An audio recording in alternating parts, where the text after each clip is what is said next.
Terima kasih. Selamat pagi, salam sejahtera untuk kita semua. Semoga semuanya dalam keadaan sehat walafiat tanpa kekurangan apapun.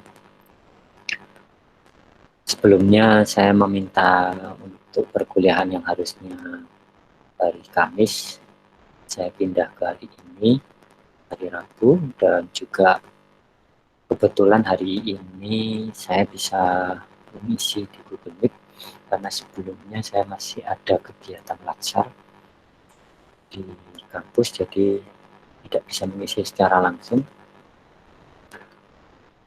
Pertama-tama saya ingin menanyakan terkait sudah sejauh mana Anda memahami materi yang sudah saya berikan. Mungkin sebelumnya ada yang mau ditanyakan dari materi-materi saya yang sudah saya sampaikan. Sebelum saya bertanya,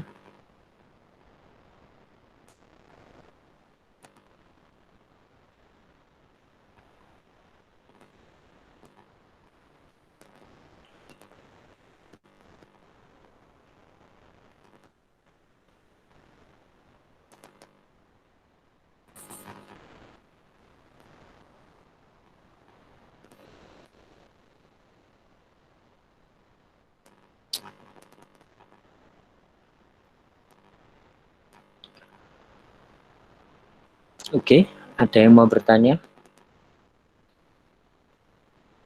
Dari semua materi yang sudah saya sampaikan.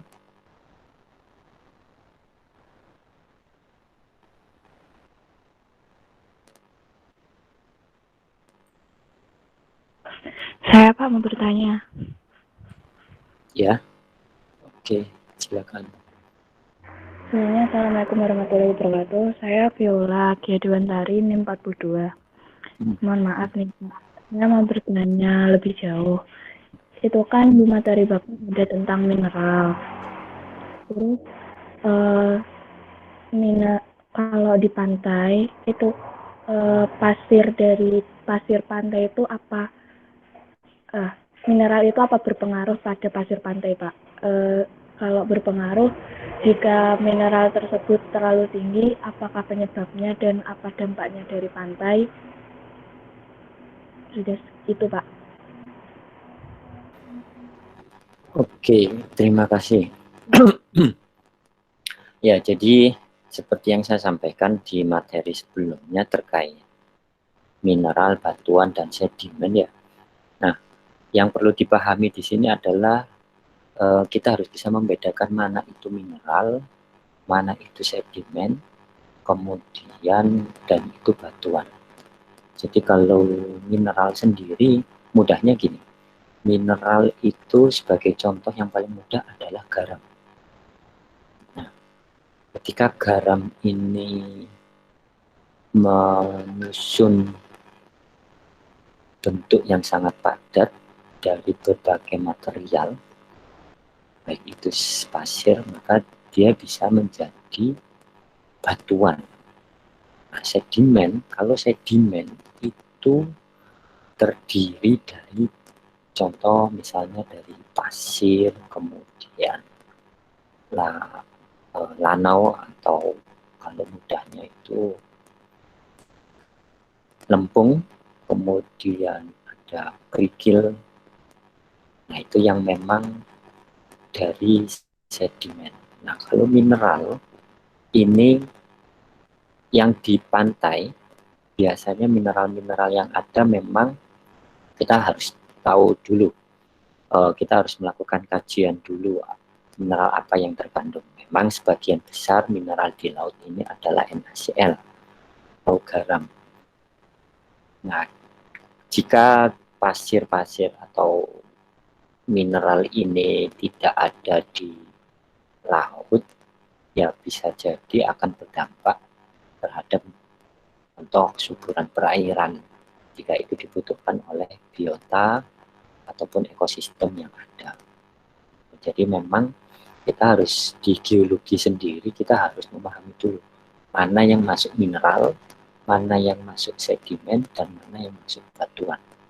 Atau kita lebih jauh lagi pemahaman terkait mineral itu apa, sedimen itu apa, kemudian batuan itu apa. Jadi kalau yang kemarin di slide saya, bentar saya slide.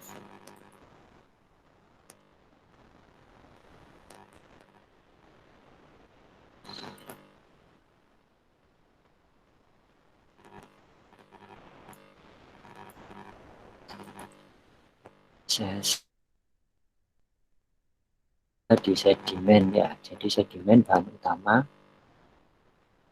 ini sedimennya, kemudian kalau geologi, nah ini mineral, zat padat anorganik. Jadi contoh mudahnya mineral itu adalah garam. Itu adalah mineral, jadi garam itu bukan sedimen.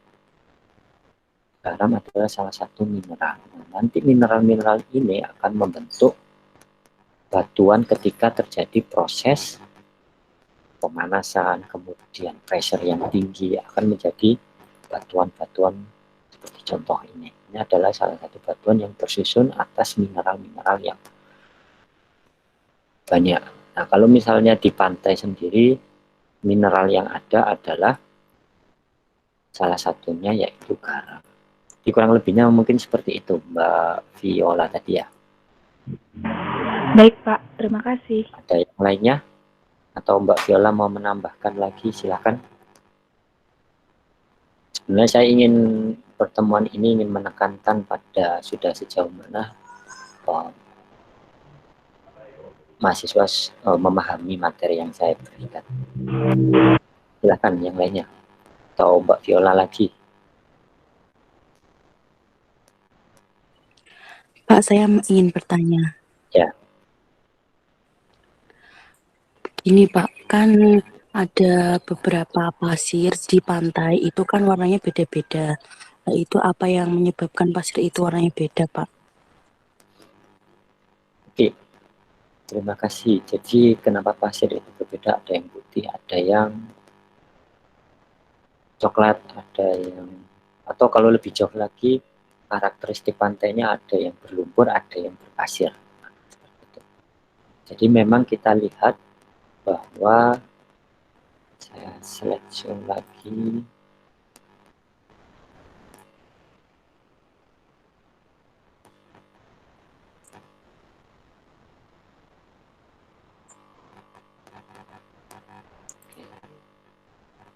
Oke, terlihat slide saya ya. Jadi yang pertama adalah kenapa pasir di pantai itu berbeda warnanya. Kemudian jika saya tarik jauh lagi dari pertanyaan itu, kenapa karakteristik laut atau pantai di setiap daerah itu berbeda? Ada yang berlumpur, ada yang berpasir, dan lain sebagainya. Nah, yang perlu kita lihat atau kita pahami di sini, ini sebagai contoh kasus di Indonesia ya. Di Indonesia sendiri bahwa dari Sabang sampai Merauke, kemudian kita lihat Pulau Kalimantan ini. Nah, jika dilihat secara sekilas, di sini ada topografi yang berbeda atau yang lebih landai. Nah, secara tidak langsung, maka pesisir yang ada di timur Sumatera Barat dan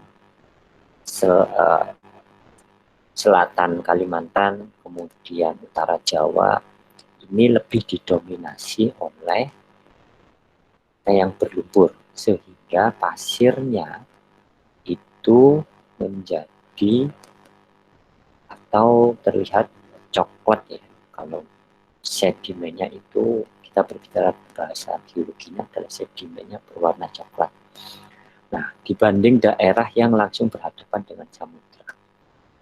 Hal ini dikarenakan adalah kembali lagi ke faktor mineral. Jadi mineral yang ada dari garam, terutama garam yang tinggi dan mineral-mineral lainnya ini kan tentunya juga beraneka ragam.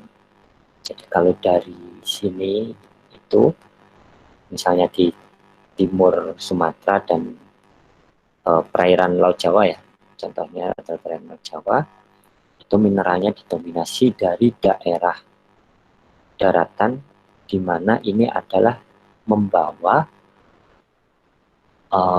mineral organik, mineral atau pasir yang dari sedimen organik dari proses pembusukan tanaman, kemudian juga kotoran atau kompos yang terbawa dari daratan hingga berada di daerah pesisir. Jadi memang saya kembalikan bahwa mineral yang ada itu mempengaruhi dari struktur atau karakteristik pantai yang ada di setiap daerah. Mungkin kurang lebihnya seperti itu tadi, siapa? Mbak Dinda. Ada tambahan lagi Mbak Dinda?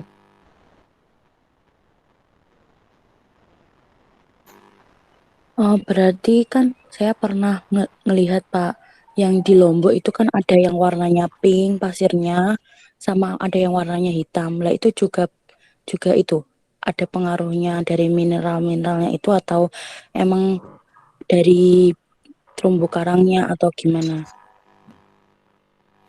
Ya, jadi seperti yang tadi saya sampaikan, tentunya mineral itu kan anorganik ya, jadi dia dari dalam perut bumi yang kemudian keluar ke atas. Nah, hanya saja nanti mineral ini yang harus kita lakukan penelitian lebih lanjut untuk mengetahui sebenarnya laut di pantai, pantai bukan laut. Jadi kenapa pantai yang tadi di lokasi disebutkan itu berwarna pink? Apakah memang ada mineral, contoh mineralnya seperti yang tidak ada ditemukan di tempat lain, atau memang mineral itu akibat tercemar seperti itu? Bisa dipahami jawaban dari saya, Mbak Dinda? Iya Pak, bisa. Ada lagi yang mau disampaikan? Silakan. Saya lupa izin bertanya. Iya. Sebelumnya Pak, kan saya tinggal di Lombok nih Pak. Di daerah saya tuh Pak, lebih tepatnya di Pantai Kuta Lombok itu, terdapat dalam satu pantai itu ada dua jenis pasir yang berbeda gitu. Dia tuh bisa berhadapan gitu Pak, bisa mirip kayak Laut Mediterania sama Pasifik gitu. Nah tadi kan Bapak menyampaikan kalau itu tergantung dari mineralnya. Kalau di lokasi tempat yang saya telusuri itu Pak, di sana itu ada dua jenis pasir. Itu pasir merica, dia tuh bentuknya seperti merica gitu Pak, kecil-kecil gitu. Nah di sampingnya itu pasir putih lembut gitu. Nah itu yang mempengaruhi sampai bisa ada dua jenis pasir dalam pantai itu gimana? Terima kasih. Bisa mempengaruhi gimana? Mbak Ya, siapa tadi? kan di dalam satu pantai itu ada dua jenis pasir yang berbeda. Nah, itu hal yang mempengaruhi sampai bisa terjadi seperti itu. Bagaimana, Pak? Di sebelah kanan itu biasanya pasirnya itu berbentuk seperti merica. Nah, di sebelah kirinya itu bisa berbentuk seperti pasir putih halus seperti tepung, begitu. Ya, oke. Jadi seperti yang saya sampaikan tadi, kita kembali lagi ke materi mineral, sedimen sama batuan ya. Jadi kalau mineral bisa sampai jadi batuan dan sedimen juga jadi batuan, itu kan ada beberapa faktor yang mempengaruhi. Seperti contohnya adalah tekanan yang tinggi, dan suhu yang tinggi. Jadi kalau itu berarti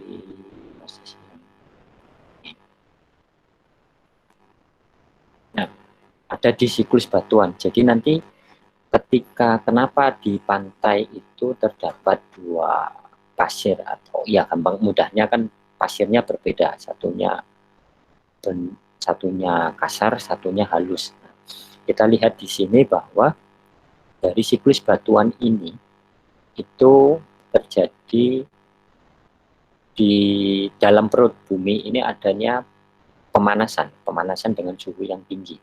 Jadi di proses ini ada pencairan, kemudian menjadi kristal. Nah, tentunya daerah pesisir ini yang bisa jadi karena, ya sebagai contoh kita di Indonesia dengan iklim yang tropis, maka suhu misalnya pada saat musim kemarau itu kan terjadi proses pemanasan suhu yang tinggi, maka akan ada pressure terhadap batuan atau sedimen yang ada di tempat sini. Nah, jadi proses kenapa di pantai itu kita harus tahu di perut bumi jauh di bawah pantainya itu apakah ada faktor lain yang mempengaruhi? Karena tentunya dua faktor tadi, yaitu pemanasan kemudian sama penekanan pressure yang tinggi ini akan membentuk si karakteristik dari sedimen. Jadi nanti kalau Anda di semester, saya harusnya nanti di materi, saya lupa materinya, setelah geologi itu ada materi apa ya, pengikisan, ya ada pengikisan. Nah, di proses itu, jadi ketika ada tekanan dan suhu, sebenarnya itu membentuk dari si batuan ini. Jadi misalnya contoh batuan, kenapa di sebelah kanan dan di sebelah kiri tadi berbeda ya, karakteristiknya, yang satunya berbentuk seperti mereka, kemudian yang satunya halus. Nah, apakah suhu di kedua tempat ini berbeda? Ini berkaitan dengan proses pemanasan tadi. Kemudian dari suhu itu dikaitkan lagi dengan tekanan. Nah, tekanan ini apakah sama di tempat yang sama itu tadi? Dari dua faktor ini, suhu dan tekanan, ini akan mempengaruhi dari proses karakteristik pasirnya ini. Jadi bisa jadi jika saya asumsikan, saya belum tahu pantainya persisnya seperti apa ya, hanya saja dari gambaran tadi tekanan dan suhu ini ada perbedaan. Mungkin ketika pagi dan malam ini kan sudah berbeda suhunya dan tekanannya juga akan berbeda, sehingga dari waktu tidak ada 1-2 hari tapi berjuta tahun yang untuk memerlukan proses seperti sehingga karakteristik pantainya seperti itu, sehingga dari suhu dan tekanan tadi memainkan peranan pentingnya sehingga terbentuk pasir yang dari lokasi yang sama memiliki bentuk yang berbeda. Kurang lebihnya seperti itu tadi Mbak Astrid ya. Terima kasih. Silakan jika ada yang mau ditambahkan atau ada yang lainnya.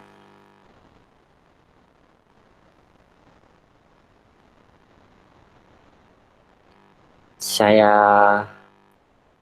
coba presentasi dulu beberapa menit terkait materi batimetri. Oke, jadi kemarin sudah di video saya sebelumnya sudah saya jelaskan terkait batimetri. Terlihat ya batimetri ini ya? Iya Pak, terlihat. Pak, Oke. terlihat. Oke. Ini saya ambil studi kasusnya di Indonesia saja. Nanti untuk berikutnya sebagai contoh Indonesia sudah saya jelaskan di awal, di video-video awal dan video saya sebelumnya. Sebenarnya Indonesia ini karakteristiknya sudah sangat menarik terkait batimetri. Jadi kalau saya belah jadi dua, kemudian ada Indonesia Tengah dan Timur, ada Indonesia bagian Barat. Nah, karakteristik batimetrinya ini tentu saja berbeda. Seperti tadi yang sudah saya sampaikan, bahwa batimetri di Indonesia bagian Barat ini lebih landai dibanding Tengah dan Timur. Ini karena terjadinya berbagai faktor, terutama terkait materi plate tektonik, di mana Indonesia bagian timur memiliki karakteristik atau topografi yang dengan lautan dalamnya. Di Laut Sulawesi Utara, kemudian Laut Arafuru, ini karakteristiknya jika kita lihat laut dalam. Tentu saja ini tidak dibentuk dalam waktu yang singkat. Itu memerlukan waktu yang memang berjuta-juta tahun yang lalu. Dari konsepnya adalah dari benua Pangea, kemudian adanya pergerakan tektonik hingga menjadi pulau Indonesia yang saat ini. Seperti itu. Nah, kita bisa jauh lagi lebih luas melihat bahwa dari batimetri seluruh dunia ini dilihat memiliki karakteristik yang berbeda. Jadi kenapa saya kaitkan lagi dengan plate tektonik, kenapa batimetri itu terbentuk? Kita lihat bisa di lantai samudra, ini adalah lantai samudra Pasifik, Pasifik Utara dan Pasifik Selatan untuk lebih mudahnya, Samudra Pasifik, kemudian Samudra Hindia. Nah, ini kita lihat bahwa ini adalah garis pergerakan lempeng tektonik. Jadi di Indonesia, nah kembali lagi ke Indonesia. Terkait dengan batimetri, dari teori lempeng tektonik ini bahwa dari lempeng tektonik itu membentuk topografi yang berbeda-beda. Batimetri sendiri itu kalau saya menjelaskan adalah sebagai, lebih mudahnya adalah topografi dasar atau topografi yang berada di dasar perairan. Nah, kemudian dari topografi ini bagaimana sih kita mendapatkan gambaran topografi seperti di Indonesia, kemudian seperti dunia. Berbagai teknologi sudah bisa digunakan seperti satelit, tapi memang belum hasilnya memang masih memerlukan perbaikan, koreksi, atau yang lebih detail adalah menggunakan kapal pemetaan dasar laut, dan ini memang membutuhkan waktu yang lama dan biaya yang tinggi. Akan tetapi hasil yang didapat adalah real. Jadi seperti itu. Jadi memang kita memerlukan data batimetri ini untuk pengukuran atau untuk mengetahui topografi seperti itu. Nah, data-data batimetri ini bisa didapatkan di tempat di prodi kita memang belum punya terkait alat ini. Kalau tidak salah hanya Fishfinder, tapi Fishfinder ini memang bukan alat utama sebagai pengukur dasar laut. Jadi alat yang biasa digunakan untuk mengukur dasar laut itu adalah echosonder. Nah, echosonder ini ada single beam, ada multi beam.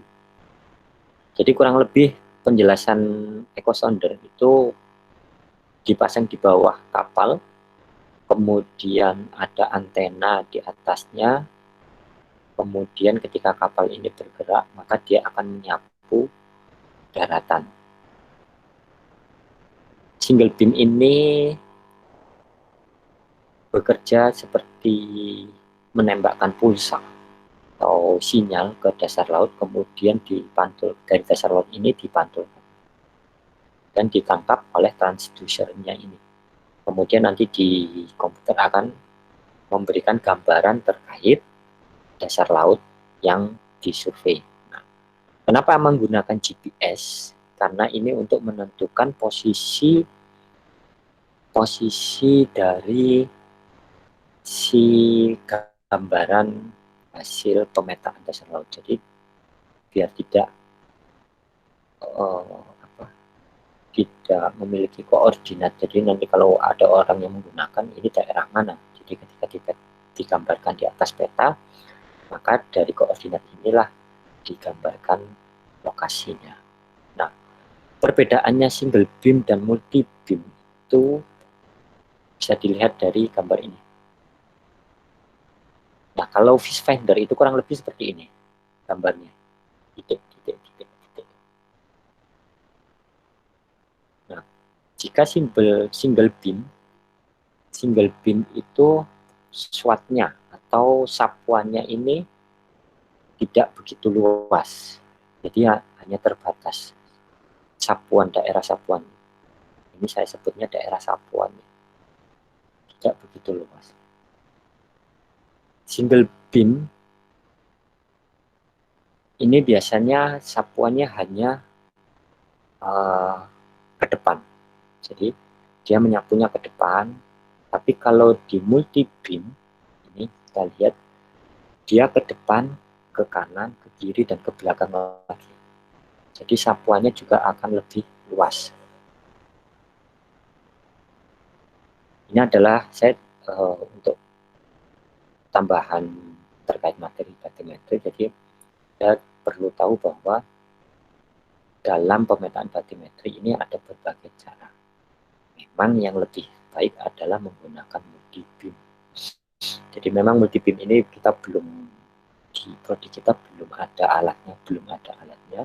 Semoga sebelum Anda skripsi kita bisa belajar terkait multi beam. Nah, penelitian terkait dasar laut ini digunakan tentu untuk mengetahui karakteristik. Jadi seperti tadi yang sudah disampaikan pantai, apakah karakteristik dari pantainya atau batimetrinya ini memiliki karakteristik landai atau karakteristik yang curam.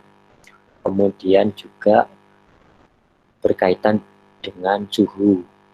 Kalau di permukaan suhunya relatif hangat, maka di kedalaman suhunya relatif dingin. Jadi kalau kita lihat di batimetrinya ini, di selat, ada yang tahu ini selat apa ini?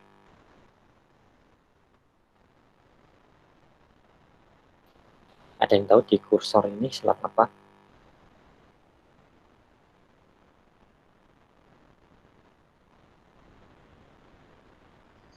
Mahakam ya, Pak? Mahakam. Ada yang lainnya?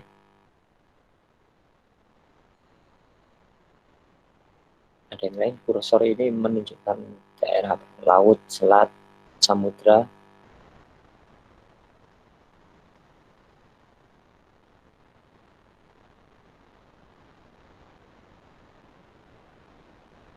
Ada yang bisa memberikan jawaban? Selat Karimata, Pak. Selat Makassar, Pak. Selat Makassar. Oke, ini adalah Selat Makassar. Selat Makassar. Nah, Selat Makassar ini karena topografinya bisa kita lihat ada laut dalamnya. Jadi suhu di permukaan dengan suhu di laut dalam ini berbeda sangat signifikan. Jadi mungkin Anda sudah disampaikan di oceanografi fisika ya. Jadi ketika suhu di permukaan kemudian karena penurunan dari batimetri kedalaman itu, maka suhunya semakin mendekati 0. Ya, di oceanografi fisika. Saya harap Anda sudah mendapatkannya. Jadi di batimetri ternyata inilah yang mengakibatkan dari perbedaan suhu tersebut. Nah, ada yang tahu kira-kira ketika suhu di permukaan dan suhu di permukaan hangat, kemudian suhu di bawah dingin, kira-kira fenomena apa atau hal apa yang bisa kita gunakan? Monggo, silakan ada yang bisa berkomentar.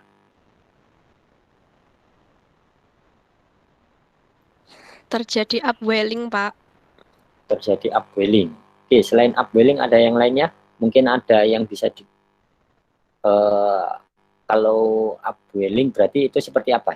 Mbak siapa ini tadi?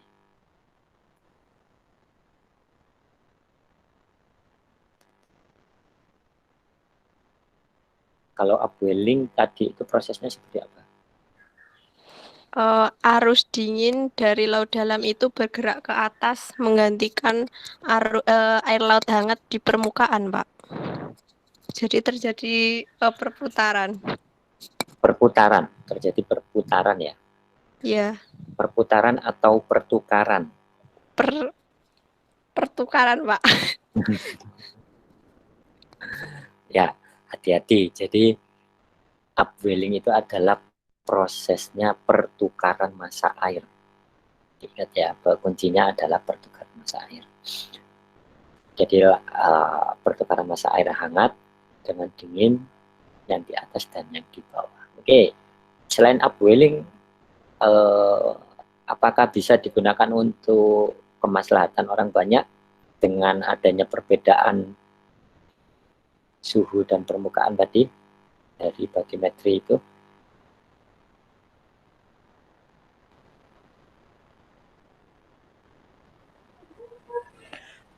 Mungkin itu Pak bisa digunakan masyarakat pesisir pencari ikan. Mencari ikannya seperti apa? Kan biasanya masyarakat kalau suhunya kan berpengaruh pada suhu lah. Kalau apa? Kalau suhunya di permukaan hangat, terus di daratan dingin itu biasanya itu loh Pak, maksudnya nelayannya itu berangkatnya pada petang gitu loh. Kaitan sama nggak kaitannya dengan upwelling?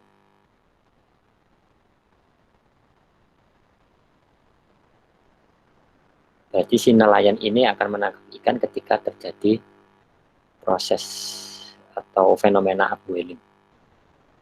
Seperti itu.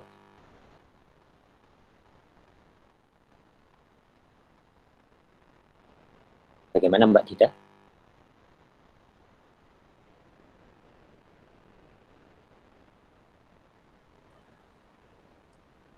Mungkin gitu Pak. Oke, ada yang lain? Ada salah satu manfaat sebenarnya dari bathymetri yang dimiliki Indonesia sehingga memiliki perbedaan suhu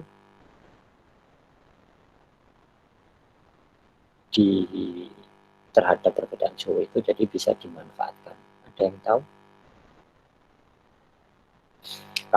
Kalau upwelling tadi itu adalah fenomena, jadi kita tidak bisa memprediksi secara pasti ya kapan terjadinya, kan tetapi dari hasil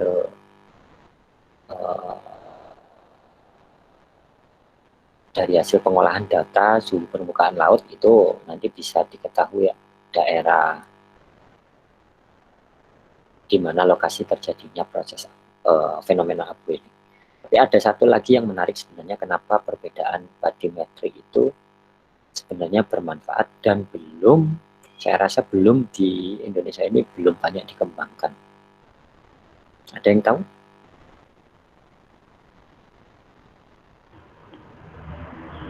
Mungkin tingkat jenis biotanya, Pak, bermacam-macam. Tingkat jenis. Ya, dari proses geologi itu tentunya bathymetri yang mempengaruhinya biotanya menjadi sangat beragam. Ya, kita tahu sendiri di timur tengah dan timur Indonesia ini kan menjadi salah satu kawasan coral triangle. Jadi kawasan segitiga terumbu karang terbaik, salah satu terbaik di dunia dan spesiesnya memang terbanyak. Oke, terima kasih. Ada lagi satu lagi yang jawabannya belum saya dapat. Dari Itu Pak, ya. mungkin sebaran potensial penangkapan ikan lebih luas. Sebaran potensial penangkapan ikan lebih luas. Maksudnya gimana, Mas? Jadi ikan-ikan itu pada berlarian ke air laut yang suhunya lebih dingin, Mbak, pada saat terjadi fenomena itu. Oke, kaitannya dengan batimetri, Mas.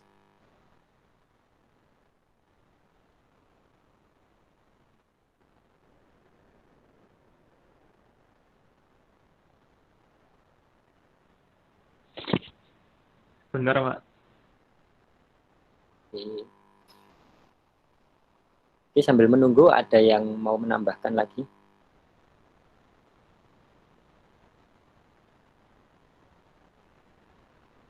Sebelumnya mau tanya, Pak. Ya. Batimetri itu kan kontur dalam itu ya, Pak? Ya, bukan kontur dalam, kontur dasar perairan, terutama dasar laut.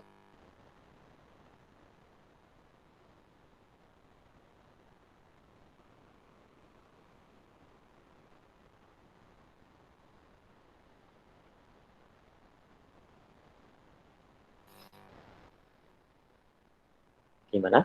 Ada yang bisa menyampaikan? Atau mau ada yang ditanyakan dulu sebelum saya kasih jawabannya?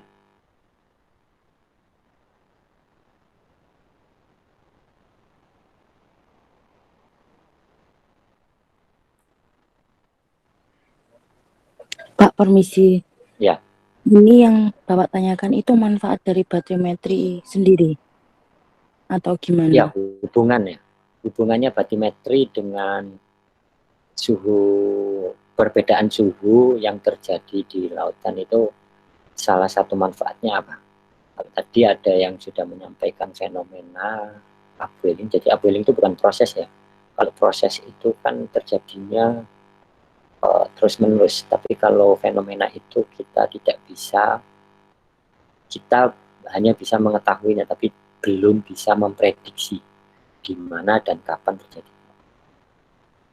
Jadi batimetri ini yang saya tanyakan, dari batimetri ini terjadinya perbedaan suhu. Jadi saya rasa Anda sudah dapat di oceanografi fisika terkait perbedaan suhu. Nah, kalau di sini saya tanyakan adalah apa atau manfaat apa yang didapat dari perbedaan topografi terhadap perbedaan suhu yang ada. Ada salah satu yang sebenarnya sangat bermanfaat sekali untuk manusia. Ada yang bisa menyampaikan?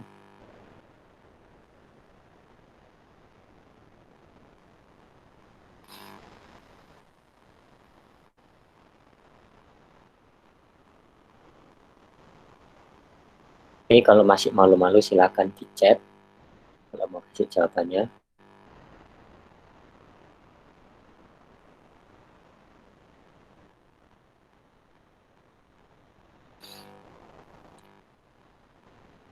Oke, kalau belum ada yang bisa paham atau yang belum tahu, saya kasih clue-nya. Dia dimanfaatkan untuk manusia.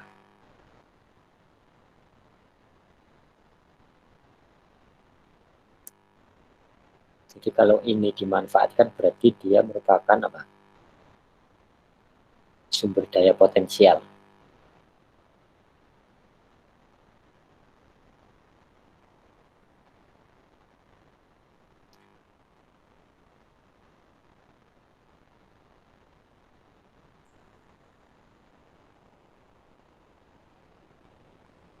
Oke, kalau tidak ada,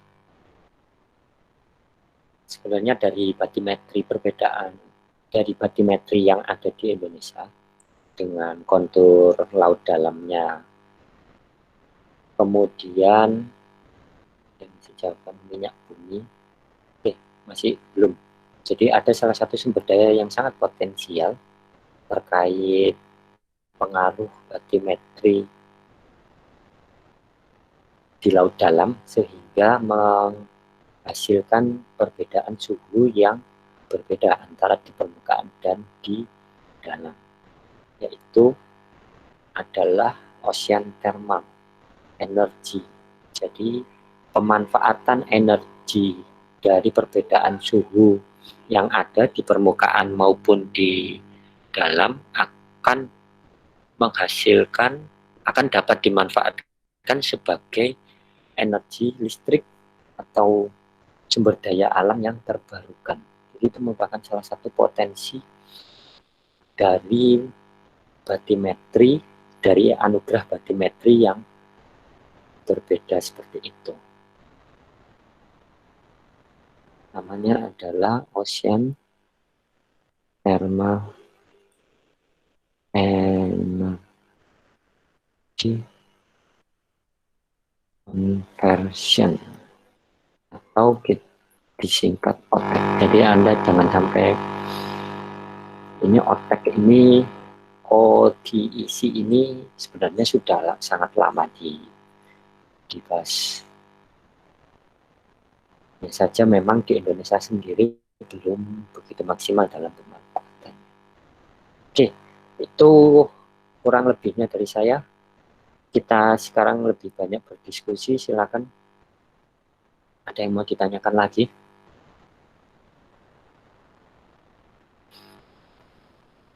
Saya buka sesi diskusinya. Permisi Pak, saya mau bertanya. Ya, silakan. Kan tadi kan Bapak bilang mineral, sedimen sama batuan itu kan berbeda ya Pak. Lalu bagaimana dengan batuan yang memiliki mineral seperti kayak batu kapur gitu Pak? Ya. Terima kasih. Sebenarnya kalau mineral, batuan, ya sedimen dan batuan itu berbeda bentuknya. Jadi mineral lebih didominasi anorganik, sedangkan nanti sedimen itu ada sedimen dari jenis organik dan anorganik. Nah, ketika terjadinya suhu yang tinggi, kemudian tekanan atau jadi faktornya adalah tekanan dan suhu yang tinggi. Ini maka akan mengakibatkan terjadinya batuan, terbentuknya batuan. Jadi kalau kita lihat di Madura sendiri, sebagai contoh karena dari Bangkalan sampai Sampangnya, sampai Sumeneb ini kan didominasi oleh batuan kapur. Dari proses geologinya sendiri sebenarnya ini belum ada referensi ilmiahnya, jadi ini masih asumsi bahwa Pulau Madura ini adalah datar atau dasar laut yang terangkat kemudian menjadi sebuah pulau. Nah, hanya saja batuannya ini adalah dari mineral seperti terumbu karang. Kita tahu terumbu karang kan ada mineral CaCO3-nya ya, salah satunya ya. Inilah yang kemudian mengalami pengerasan karena suhu dan tekanan yang tinggi sehingga menjadi batuan. Kurang lebihnya seperti itu, Mbak Sheila. Mungkin ada tanggapan yang lainnya, Mbak Sheila. Silakan, atau dari teman-teman yang lainnya. Itu Pak, kan lalu bagaimana cara untuk mengetahui dengan melihat secara langsung gitu apabila batu tersebut mengandung mineral? Mungkin kayak seperti dengan memukul batu tersebut dengan batu yang lain untuk menghasilkan warna yang berbeda gitu Pak, atau seperti apa? Terima kasih. Ya, oke. Jadi kalau ingin kita mengetahui mineral, ya kalau untuk secara pastinya diketahui mineral apa saja yang terkandung itu harus melakukan analisa laboratorium. Jadi untuk lebih validnya data yang kita analisa itu memang harus melakukan analisa laboratorium.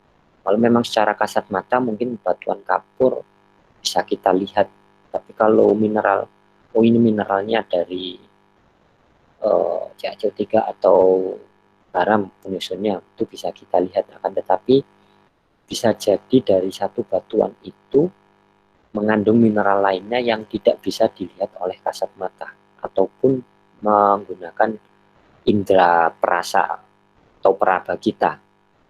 Jadi memang untuk mengetahui terkait mineral ya, mengetahui dan terkait sedimen itu kita harus dilakukan analisa mineral maupun analisa sedimen untuk memastikan kandungan mineral ataupun kandungan sedimen yang terdapat di batuan tersebut. Yang lebihnya seperti itu Mbak Sheila. Bagaimana? Silakan yang lainnya. Atau ada yang mau menambahkan? Baik Pak, terima kasih. Tapi biasanya kan kalau batu kapur itu ada yang mudah lapuk sama yang agak keras.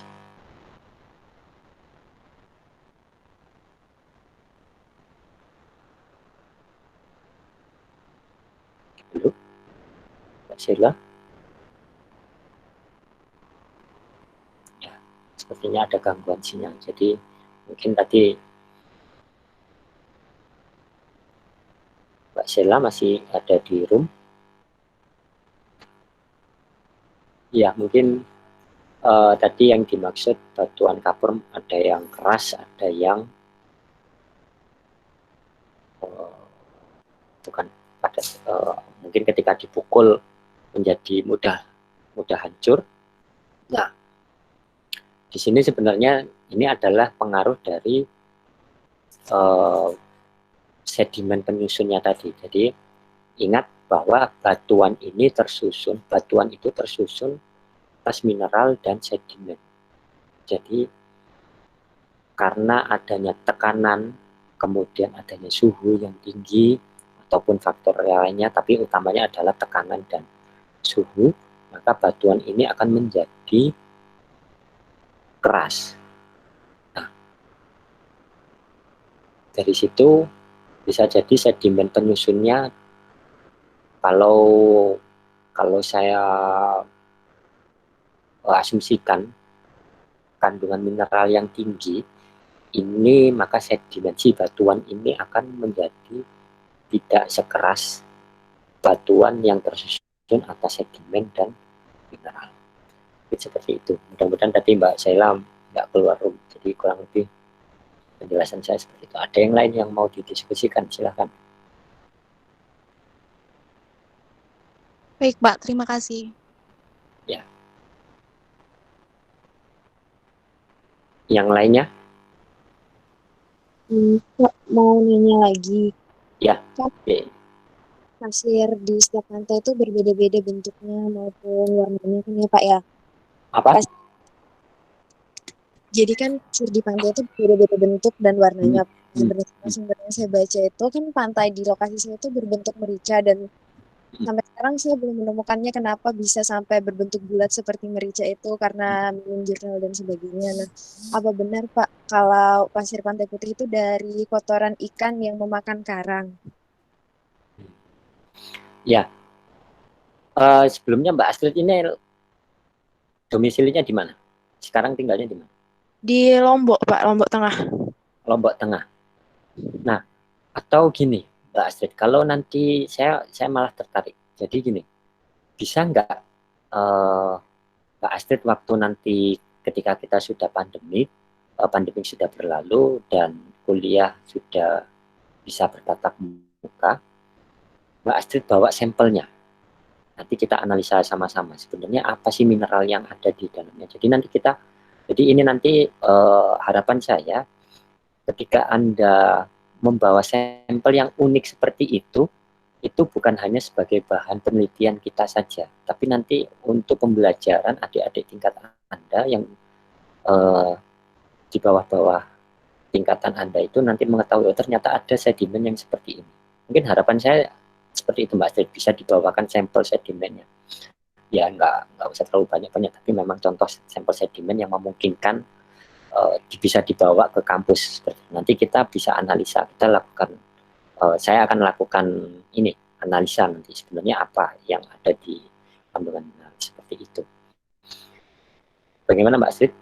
Baik Pak, siap. Nah terkait itu Lomboknya sebelah mana? Lombok Utara atau Lombok Selatan? Di Lombok Tengah Pak, itu di pusat di pantai kawasan ekonomi khusus Mandalikanya lebih tepatnya. Nah, ini akan menjadi menarik ketika nanti, makanya kemarin saya kan minta video kan Anda ya, ternyata saya baru tahu ada salah satu lokasi yang menarik. Nah, harapan saya dari lokasi menarik itu sebenarnya kita bisa mengetahui, setidaknya saya akan mengasumsikan kira-kira apa yang ada di daerah itu. Dari faktor menariknya mungkin karena saya lebih berkecimpung di oceanografinya, saya akan lebih banyak mengkaitkan terkait oceanografi di situ. Jadi mungkinkah ada arus deras yang membawa si batuan dari mineral itu, kemudian atau faktor-faktor lainnya. Nah, kembali lagi ke pertanyaan Mbak Astrid tadi terkait kotoran ikan. Ya, kalau kotoran ikan sebenarnya ikannya itu sebesar apa? Apakah sebesar ikan paus kemudian memakan seluruh terumbu karang? Nah, itu kan belum menjadi, kalau kita di akademisi dan peneliti itu belum menjadi salah satu faktor yang mengarah ke sana sebagai kenapa pasir di tempat Mbak Astrid itu ada yang berbentuk merica dan berbentuk pasir. Nah, seperti itu. Nah, kemudian nanti di materi geologi itu ada namanya materi pengikisan sedimentasi, bukan sedimentasi.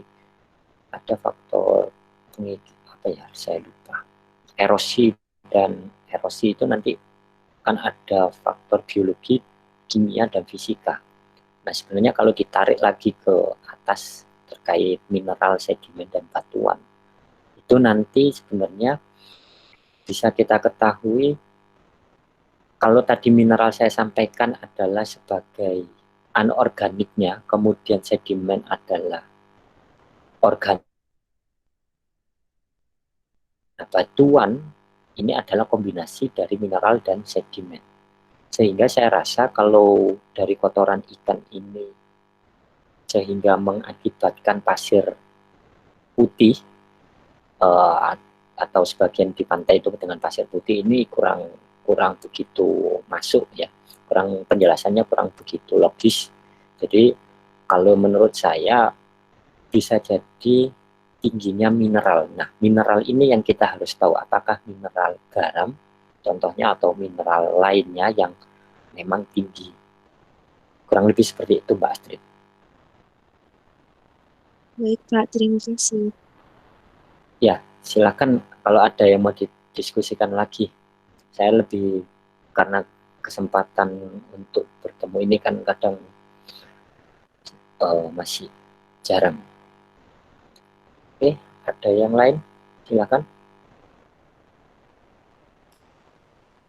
Sebenarnya nanti kenapa di semester 3 ini Anda lebih banyak dapat mata kuliah terkait keminatan bidang OSI, ini semuanya saling berkaitan sebenarnya. Jadi nanti di oceanografi fisika Anda sudah mendapatkan terkait pengetahuan dasarnya adalah pasut, gelombang, arus, kemudian angin, dan lain sebagainya. Nanti di geologi sebenarnya nanti ada pembahasan, ya utamanya Anda mengetahui kenapa arus itu, mungkin bisa ditanyakan pembelokan arus itu seperti kenapa bisa terjadi pembelokan arus.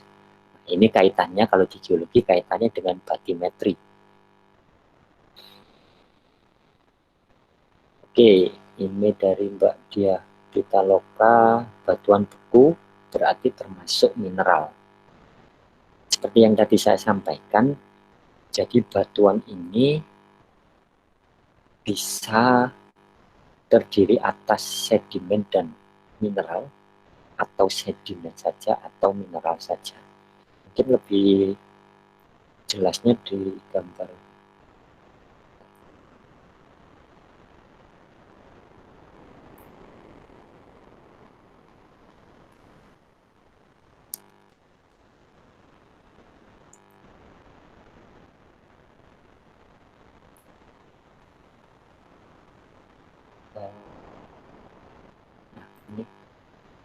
Ini salah satu foto sebenarnya. Saya sangat waktu ini mengambil fotonya ini ada di geologi, Museum Geologi di Tsukuba University di Jepang. Jadi waktu itu saya ya hanya jalan-jalan aja sih, tapi jalan-jalannya sambil belajar gitu. Jadi sebenarnya di Jepang ini yang menarik, ada namanya Museum Geologi. Jadi seluruh museum ini mau mineral sampai sedimen itu semuanya ada, dan ini semuanya yang rata-rata berada di Jepang. Saya belum tahu di Indonesia ini ada di Bandung kalau nggak salah ya Museum Geologi, tapi saya belum sempat masuk ke sana, belum sempat bermain ke sana. Jadi memang kalau di Jepang itu sampai ada kristal yang dijadikan pajangan seperti ini.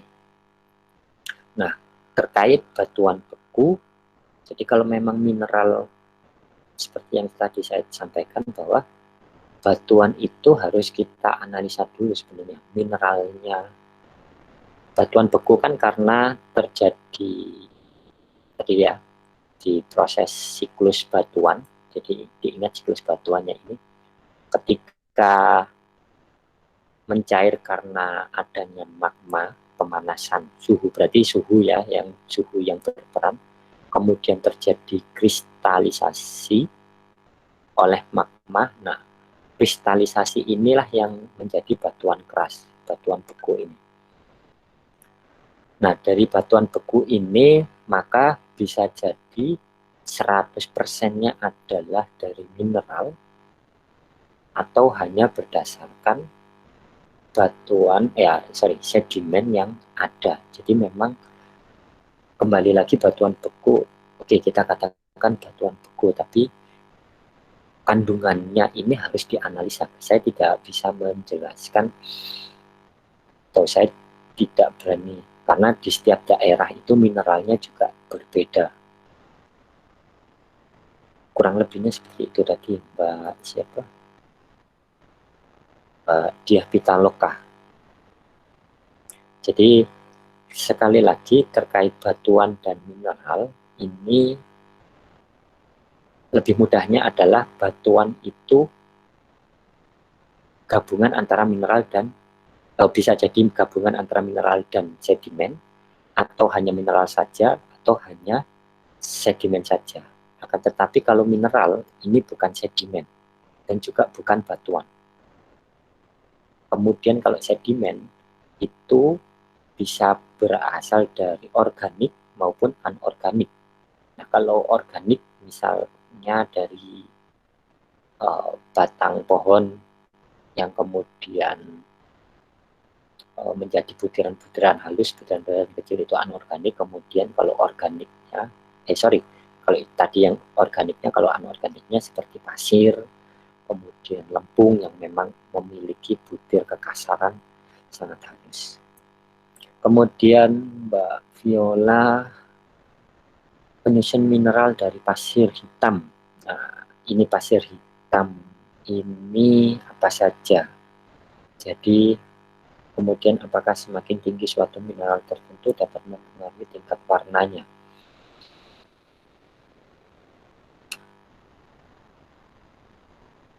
Ya, ini adalah basic atau identifikasi sederhana kita terhadap batuan ya.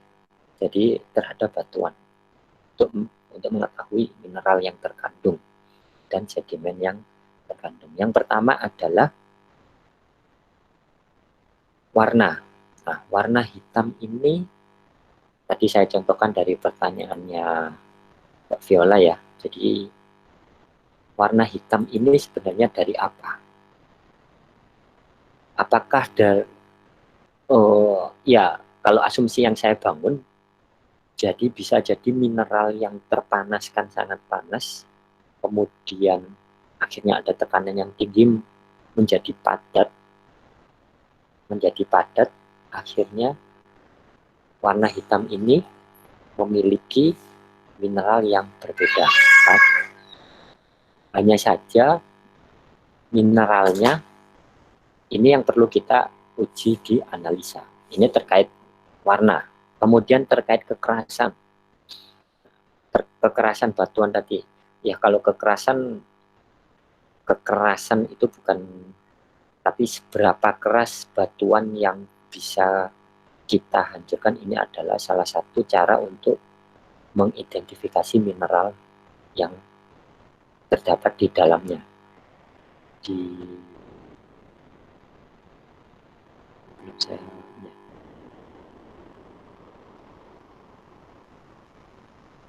Semakin keras semakin keras batuan, maka penyusunnya seperti mineralnya ini adalah tersusun atas mineral-mineral yang bagus. Jadi di sini kalau di sini ada tingkat kekerasannya mulai 1 sampai 10. Jadi dengan tingkat kekerasan 10 ini, maka mineral yang penyusunnya adalah didominasi oleh penyusun yang memiliki mineral dengan tingkat kekerasan yang tinggi. Kemudian ada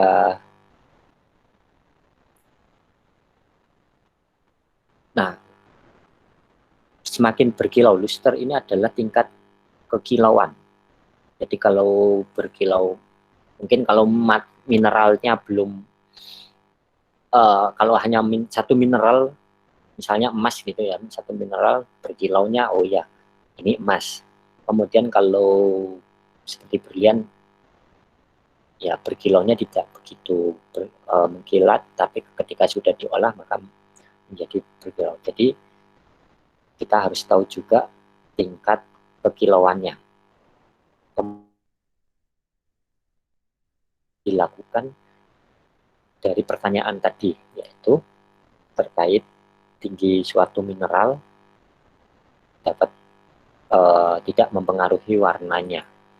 Jadi di sini adalah strict. Jadi ini ada mineralnya atau batuan tadi digosokkan, kemudian kita akan mengetahui sebenarnya warna dominannya ini apa, hitam ataukah yang lainnya. Kita bisa tahu dengan cara digosok itu. Kemudian yang kelima adalah surface dari permukaannya. Nah dari permukaannya ini ya, kekasarannya, fracture-nya gimana, kemudian tingkat kehalusannya seperti apa.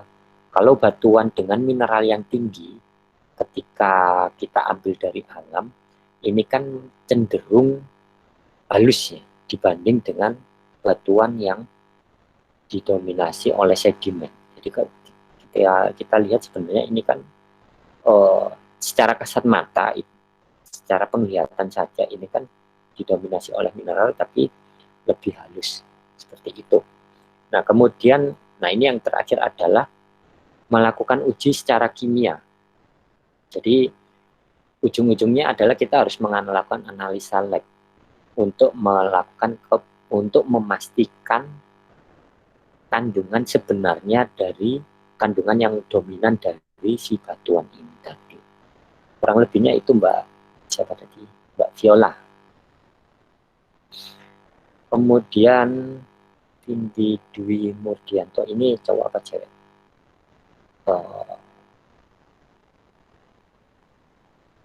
Pengaruh geologi pantai antara karakteristik pasir dan karakteristik lumpur terhadap kelimpahan ikan. Ya, yang pertama adalah terkait karakteristik pasir ya. Kalau karakteristik pasir, maka pantai itu kan relatif jernih perairannya, kondisi perairannya. Maka bisa jadi terumbu karang bisa jadi terumbu karang di sana menjadi lebih bagus, sehingga kelimpahan ikannya juga sangat baik.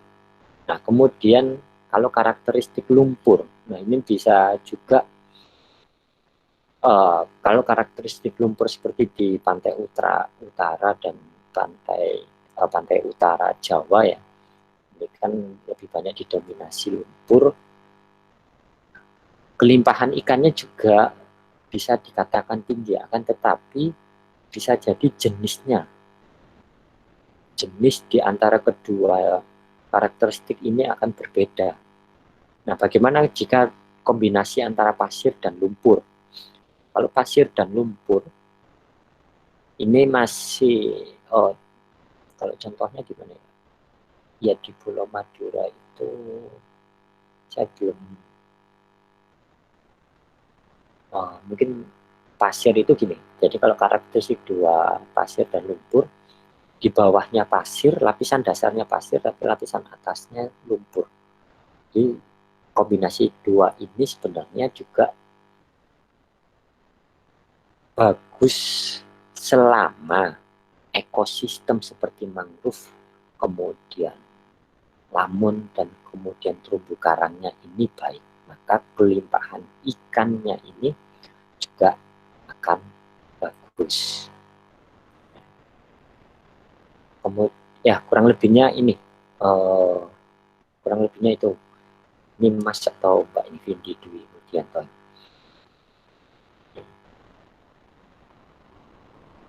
Kemudian Ismaya Kenza, oke Mas ya. Jadi Mas Vindi kurang lebihnya seperti itu. Jika kurang jelas bisa langsung di feedback lagi. Kemudian Ismaya Kenza Kalista, di kampung di NTT ada pantai pasir 3 warna. Di situ pasirnya ada warna hitam putih dan coklat keemasan.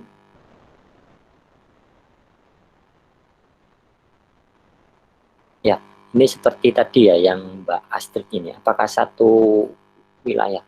Nah, harapannya saya gini, jadi mungkin ini tugas berikutnya ya dari saya.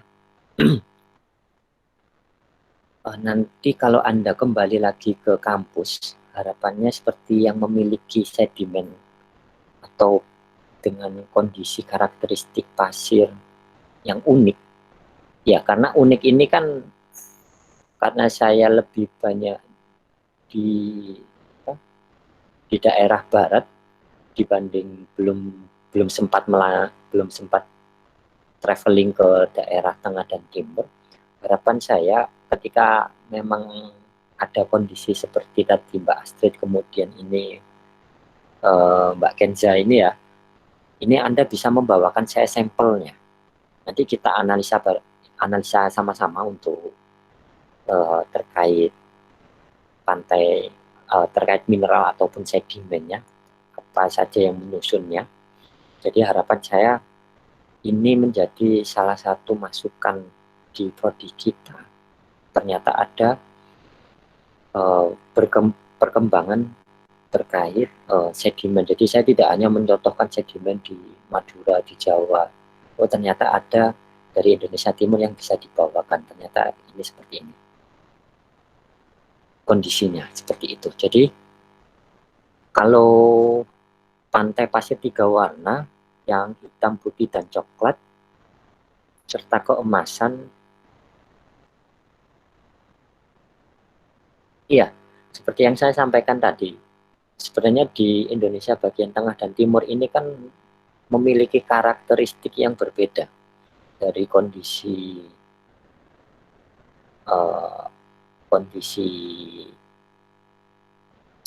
penyusunnya. Jadi dibanding di Indonesia bagian barat, saya rasa Indonesia bagian tengah dan timur ini sangat beragam. Jadi kalau pasiennya ini tadi sudah ada yang beraneka ragam, oleh karena itu mineral penyusunnya dan sedimennya juga pasti akan berbeda. Karena apa tadi, batimetrinya sudah mempengaruhi. Dari batimetri ketika kita tarik ke atas ke permukaan, ke tengah, kita akan bertemu dengan suhu, kemudian arus. Nah, arus ini dari mana? Apakah dia membawa material atau mineral dari tempat lain sehingga mendarat di pantai itu? Nah, kemudian di dasar lautnya seperti apa? Yang di awal pernah saya sampaikan, ada posisi mungkin gempanya, kemudian mineralnya ini terangkat, kemudian seperti itu. Jadi sebenarnya banyak faktor yang sangat menarik untuk dikaji. Jika dari faktor geologinya sangat menarik untuk dikaji terkait perbedaan warna ataupun bentuk, terlepas dari faktor suhu dan tekanan tadi. Ya, kurang lebihnya seperti itu. Ismaya Genza Kalista, jawaban dari saya.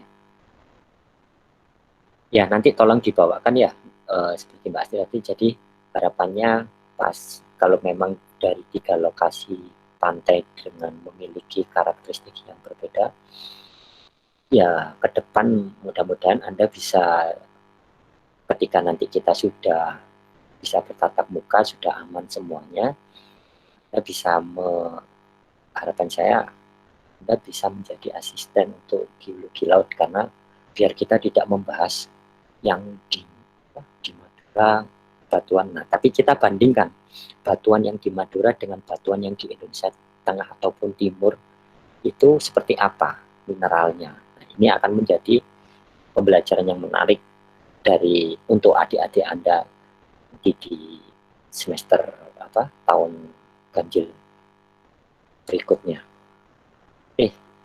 Untuk Mbak Kesya mungkin seperti itu. Kemudian izin bertanya, Mas Rifa menemukan salah satu batu di pantai. Dalam satu batu tersebut terdapat campuran batu lain yang menempel. Apa yang menyebabkan dalam satu batu itu? Nah, ini tadi yang seperti sudah saya jelaskan berulang kali. Jadi kalau batuan ini penyusunnya bisa jadi mineral, bisa jadi sedimen. Nah, kalau bisa jadi mineral saja atau bisa jadi sedimen saja. Nah, pada kasus dari satu bongkahan batuan kemudian ada mineral, ada batuan lain, ada sedimen lain. Nah, ini adalah akibat tekanan yang tinggi. Jadi kan kalau di bawah tanah itu kan karena susunannya berbeda-beda, kemudian ada pressure yang tinggi, maka si mineral kemudian batuan yang masih dalam satu lingkup ini itu menjadi satu. Kemudian akhirnya ketika kita dapatkan, kemudian kita analisa, kita belah, nah di situ terlihat ada mineral, mungkin di posisi 1 di mineral saja, kemudian posisi 1 ada fosil misalnya batuan, atau satu lagi sedimen, lumpur yang memang hanya ada di situ. Jadi seperti itu tadi Mas Rifa. Jadi memang saya tekankan lagi bahwa batuan itu bisa terdiri dari mineral saja atau sedimen saja, atau kombinasi dari dua-duanya, mineral dan sedimen di dalamnya. Nah, kalau menjadi fosil berarti di situ di dalamnya ada jasad hidup, jasad yang pernah hidup, kemudian tertimbun oleh sedimen dan mineral, kemudian akibat tekanan yang tinggi, kemudian mengeras, dan ketika kita temukan menjadi sebuah fosil. Itu kurang lebihnya. Nah, sebentar saya off-kan dulu.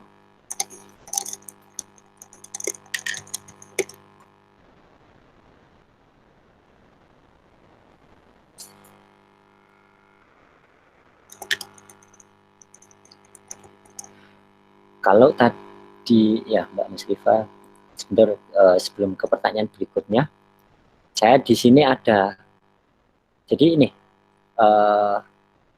mudah-mudahan terlihat ya. Jadi ini ada, saya punya salah satu,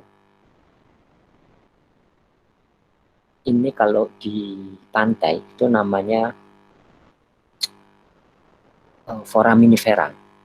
Nah, hanya saja pantai seperti ini yang didominasi. Nanti Anda bisa searching terkait foraminifera. Nah, foraminifera, jadi di Jepang itu ada salah satu seperti kasusnya tadi si Mbak Astrid sama Mbak Kenza tadi ya. Kenapa ada itu, malah pasirnya itu seperti yang saya contohkan tadi adalah hampir semuanya itu didominasi oleh foraminifera. Foraminifera ini adalah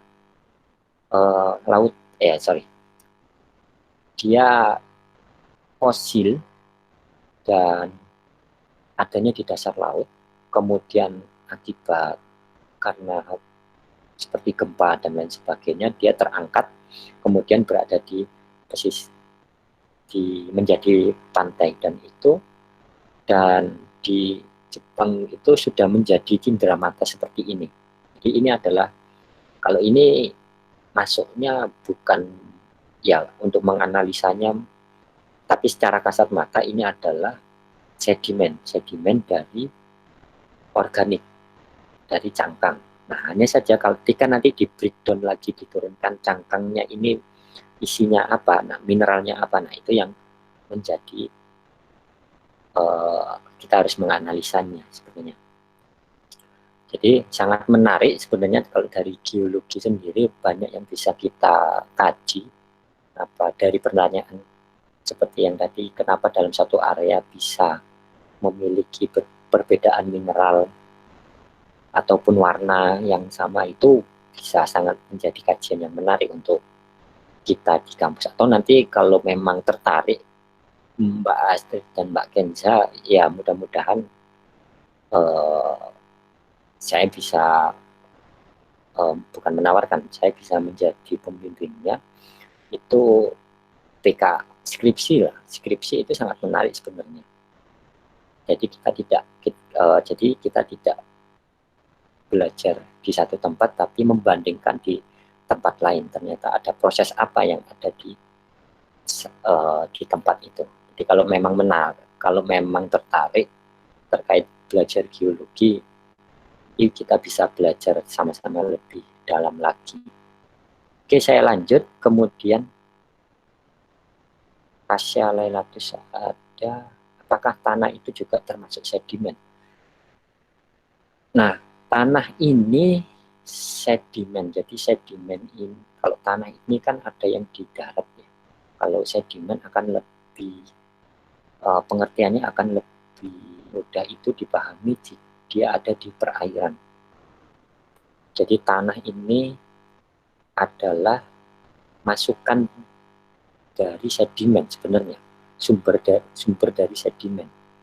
Jadi karena sungai kemudian ada hujan ya, siklus hidrologi Anda harus tetap ingat itu siklus hidrologi, kemudian dari sungai membawa aliran terbawa oleh aliran air, tanah-tanah yang ada di atas kemudian masuk ke area pesisir dan laut. Nah, ini akan menjadi salah satu hal yang menjadi salah satu sedimen. Hanya saja nanti kita perlu ini sebenarnya bisa sedimen, kalau tidak salah saya pernah membaca itu sedimen ini bisa diketahui dari mana asalnya, seperti itu. Jadi kita tahu sedimen yang ada di laut, yang misalnya di Bangkalan itu, ketika dianalisa ini sebenarnya sumbernya dari mana, apakah tanah di darat atau memang dari dasar laut, seperti itu. Jadi menurut saya tanah itu adalah salah satu sumber dari sedimen. Nah, tanah ini seperti yang tadi saya jelaskan adalah bisa, kalau tanah ini kan secara fisik adalah pasir, salah satu jenis pasir dari dengan tingkat kekasaran yang lembut seperti itu. Hanya saja nanti sedimen ini masukannya bisa organik dan anorganik, salah satunya adalah tanah. Mungkin kurang lebihnya seperti itu Mbak Tasya Lailatus ada. Kemudian Alvin Aulafi Anugrah, pasir adalah bahan bangunan pokok yang umumnya didapatkan dari pantai, sungai, atau bahkan pasir gunung atau pasir vulkanik. Kenapa kita jarang menjumpai pasir pantai putih untuk dijadikan bahan bangunan? Maka perbedaan dengan pasir hitam. Ya, jadi gini. Ini saya akan menyerempet sedikit ya, beririsan sedikit dengan teknik istilahnya teknik sipil sebenarnya. Jadi kenapa kita paham pasir putih atau pasir laut itu tidak bagus untuk bangunan rumah, terutama bangunan rumah ya. Karena kembali lagi mineral yang terkandung di dalamnya itu adalah utamanya apa? Garam. Nah, kalau garam ini kena air, yang terjadi apa? Dia akan terkikis. Dan juga kalau semen itu kan mineral atau bahan baku penyusun utamanya itu adalah lempung. Jadi lempung di mana dicampur dengan pasir, kemudian diproses sampai sedemikian rupa menjadi semen. Nah, ketika garam ini dibungkus oleh semen, maka dia kena air, lama-kelamaan akan menghilang di dalamnya. Nah, semennya ini kan akhirnya hanya kulit saja. Yang terjadi apa? Kropos. Yang harusnya menahan si semen ini bercampur untuk menahan. Nah, akhirnya karena di dalamnya kropos, maka yang terjadi adalah kosong di sini. Jadi akhirnya bangunannya tidak kuat. Nah, akan tetapi ketika kita menggunakan pasir gunung, ya pasir hitam, nah ini mineralnya tentu saja berbeda. Seperti yang tadi saya sampaikan terkait siklus batuan. Nah, siklus batuan. Jadi siklus batuan justru kalau kita lihat dari gambar ini, maka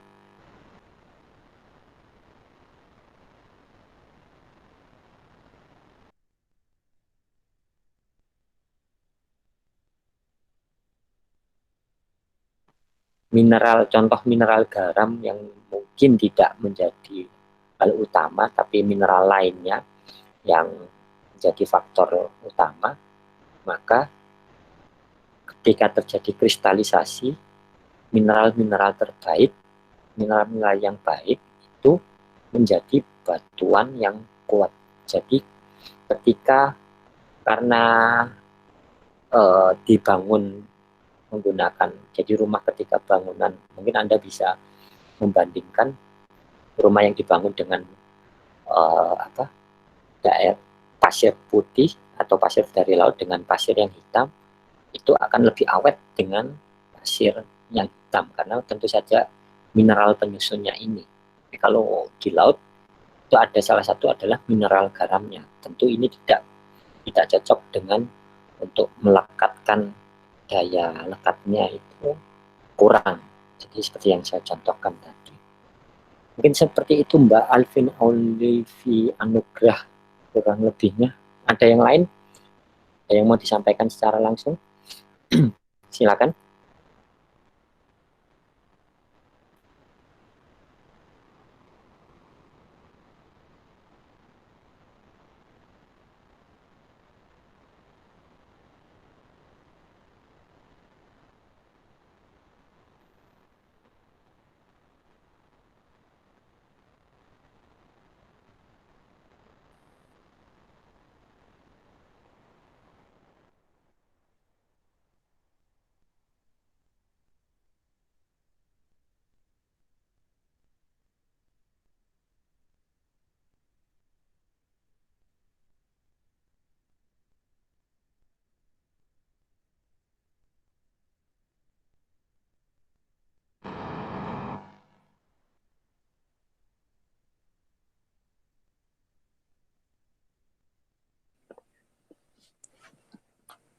Permisi Pak, saya ingin bertanya. Ya. Saya ingin bertanya tentang baterimetri yang tadi Pak. Kan katanya Bapak itu ada energi pembaruan itu loh Pak yang OTEC. Lah itu Lah itu apa setiap tempat bisa dibuat kayak gitu? Maksudnya setiap tempat yang memiliki barometer berbeda itu bisa dibuat kayak gitu atau ada itu apa? Ada itunya yang berbeda-beda. Oke, jadi sebenarnya tidak semua tempat bisa tidak semua tempat bisa digunakan sebagai energi thermal itu. Jadi hanya lokasi dengan kedalaman minimal itu di atas 1000 meter. Jadi jika sudah ada laut permukaan kemudian kedalamannya sudah lebih dari 3000 meter, maka sebenarnya itu bisa digunakan oleh energi sumber daya energi terbarukan thermal. Jadi kalau di Osefish Anda harusnya sudah dapat isotermal. Jadi ada daerah isotermal. Jadi perubahan, jadi kan grafiknya kan di sebelah posisi posisi Y-nya itu adalah kedalaman, kemudian posisi X-nya adalah suhu. Jadi nanti yang posisi paling bawahnya itu adalah 0. Kemudian ketika ada perubahan suhu, maka dia akan mendekati 0. Jadi sebenarnya tidak semua lokasi bisa digunakan sebagai lokasi untuk pembangunan ocean thermal energy. Pemahaman dan sepengetahuan saya di Indonesia itu hanya lokasi di Indonesia Tengah dan Indonesia Timur karena memiliki itu tadi laut dalam. Kurang lebihnya seperti itu Mbak Dinda. Silakan kalau mau ditambahkan lagi. Itu juga apakah ada penunjang, maksudnya di daerah tersebut ada apa sumber daya fosil maksudnya yang banyak atau gimana? Itu juga mempengaruhi Pak. Kalau sumber daya fosil ya. Nah, sebentar.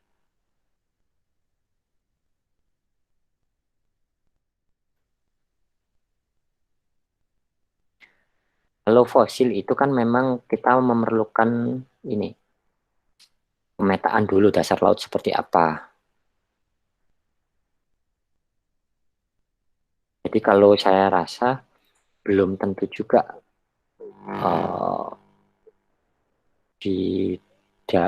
terkait sumber daya fosil tidak bisa belum tentu juga untuk ini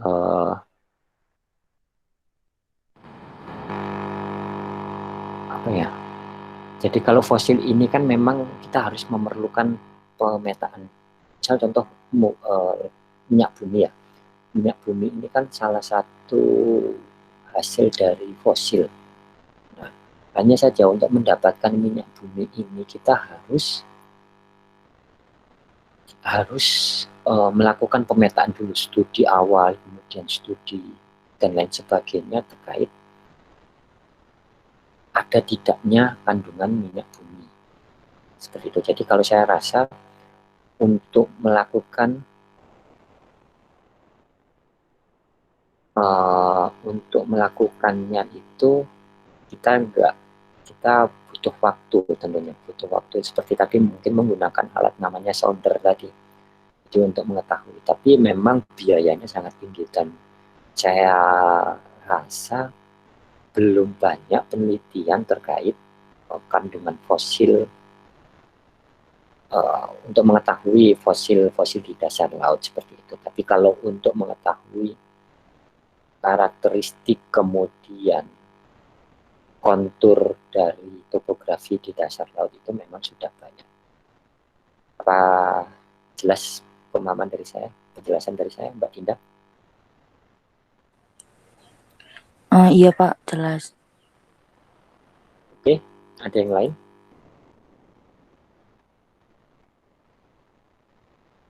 Ya, untuk ini terkait video saya, video tugas saya minimal 15 menit.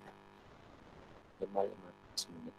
Jadi saya rasa kalau Anda membuat ya belajar, kita sekarang sudah dituntut untuk berkreasi. Saya tidak membatasi Anda. Jadi kalau 15 menit itu Anda editing, misalnya video 10 menit jadi 15 menit, itu kan berarti 5 menitnya adalah editing ya. Jadi saya rasa itu sudah sangat baik sekali. Jadi harapan saya Anda membuat video itu adalah bentuk kreasi Anda, bentuk kreativitas Anda dalam hal pembelajaran seperti itu. Kemudian juga ya dengan kondisi seperti ini akhirnya kita tidak menjadi semakin tidak jadi semakin tertinggal, tapi semakin terdepan gitu ya. Kalau motonya salah satu merek kendaraan, jadi kita harus semakin juga terdepan. Jadi ya, jangan sampai Anda, saya kuliah di sini, tugasnya biasa-biasa aja. Nah, harapan saya Anda juga tidak kalah dengan mahasiswa di kampus lain. Jadi banyak sebenarnya dengan harapan saya, video dari tugas yang divideokan itu saya semakin tahu Anda ini misalnya di daerah pesisir, ternyata ada daerah yang seperti ini, seperti itu. Jadi dan setidaknya Anda memperkenalkan daerah Anda. Jadi videonya kalau bisa jangan hanya memenuhi tugas, tapi bagaimana Anda memperkenalkan daerah Anda seperti itu. Seperti tadi Mbak Astrid sama Mbak siapa tadi ya? Siapa? Yang dari NTT sama Lombok itu. Saya belum sampai pernah ke Lombok, tapi ternyata ada video seperti ini. Jadi seakan-akan saya sudah berkunjung ke Lombok dan NTT. Bisa dipahami? Bisa ya? Bisa, Pak. Silakan, atau lainnya. Oke, kalau tidak ada, saya cukupkan untuk video saya kali ini. Ini memang mahasiswanya 72 ya totalnya? Atau tidak ada yang masuk?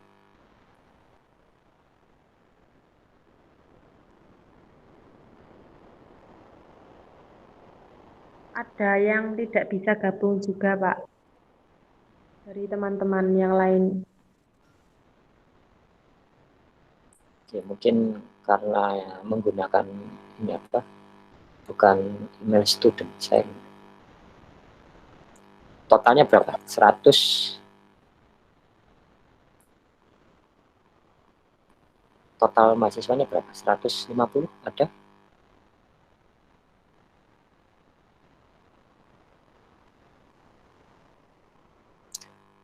Kalau 150 itu kayaknya nggak ada, Pak.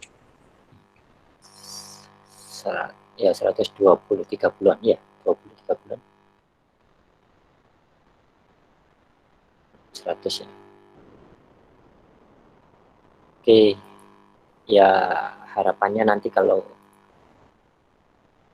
ini kita sudah pertemuan ke-5 ya. Jadi kalau sudah pertemuan benar ya 5 ya.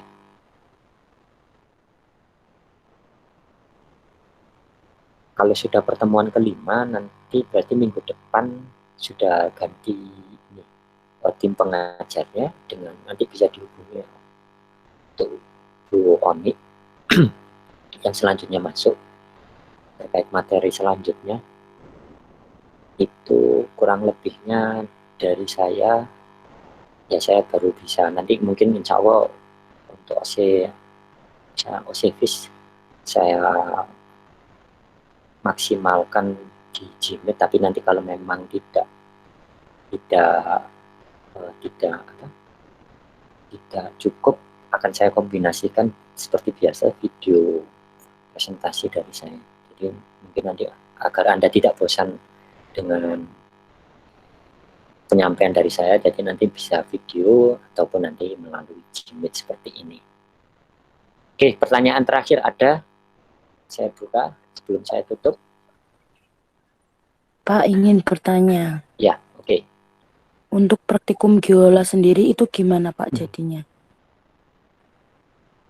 Ya, dengan kondisi seperti ini sebenarnya saya juga belum ada ini.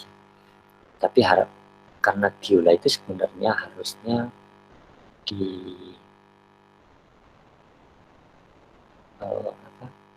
harusnya sih tatap muka. Jadi untuk saat ini mungkin atau nanti saya buat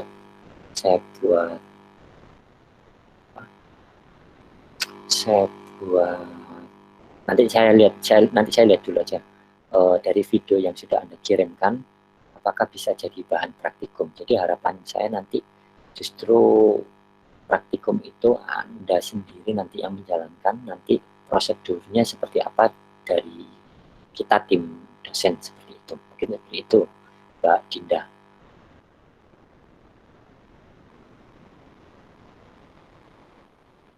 Pak, maaf, saya ingin bertanya. Ya, silakan. Pak, mungkin nggak dalam satu laut itu ada yang tidak memiliki sedimen atau material? Dari satu laut tidak. Ya, dari satu laut itu tidak. Kalau jawaban saya tidak mungkin. Jadi dipastikan semua di dasar laut itu sampai pantai itu pasti ada sedimennya. Hanya saja sedimennya ini, kalau misalnya di pantai, berarti nanti sedimennya ini didominasi sedimen organik atau sedimen anorganik. Seperti itu. Karena apa?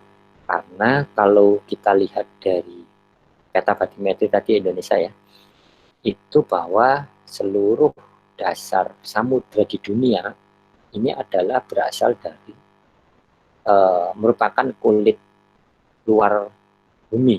Jadi kalau pernah saya sampaikan bahwa kalau laut semua dihabiskan, itu sebenarnya setiap pulau itu semuanya saling terhubung. Nah, akhirnya ada kata saling menghubungkan antar laut. Jadi kalau menurut saya, semua di permukaan bumi ini pasti ada sedimennya. Tinggal sedimen apa yang mendominasi atau penyusunnya itu apakah organik atau anorganik. Kurang lebihnya seperti itu Mbak. Siapa ini? Oh iya Pak, baik Pak. Terima kasih Pak. Ya, oke. Oke, ada lagi? Atau mau diteruskan sampai siang ini kuliahnya?